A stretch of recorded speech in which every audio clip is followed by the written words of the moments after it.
সবাই দেখছে যে রাজা উলঙ্গ, তবুও সবাই হাততালি দিচ্ছে। সবাই চেঁচিয়ে বলছে, সাবাস সাবাস। কারো মনে সংস্কার, কারো ভয়। কেউ বা নিজের বুদ্ধি অন্য মানুষের কাছে বন্ধক দিয়েছে। কেউ বা পরান্নভোজী, কেউ কৃপা প্রার্থী, উমেদার, প্রবঞ্চক। কেউ ভাবছে রাজবস্ত্র সত্যিই অতীব সূক্ষ্ম, চোখে পড়ছে না যদিও, তবুও আছে, অন্তত থাকাটা কিছু অসম্ভব নয়।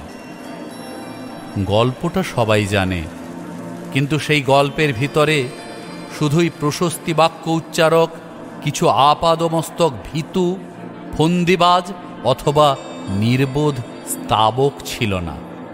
একটি শিশুও ছিল, সত্যবাদী, সরল, সাহসী একটি শিশু। নেমেছে গল্পের রাজা বাস্তবের প্রকাশ্য রাস্তায়। আবার হাততালি উঠছে মুহুর্মুহু, জমে উঠছে স্তাবক বৃন্দের ভিড়। কিন্তু সেই শিশুটিকে আমি ভিড়ের ভিতরে কোথাও দেখছি না। শিশুটি কোথায় গেল? কেউ কি কোথাও তাকে কোনো পাহাড়ের গোপন গুহায় লুকিয়ে রেখেছে?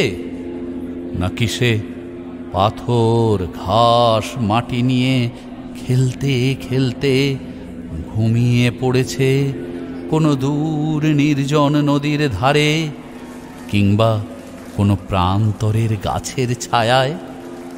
যাও, তাকে যেমন করেই হোক খুঁজে আনো। সে এসে একবার এই উলঙ্গ রাজার সামনে নির্ভয়ে দাঁড়াক।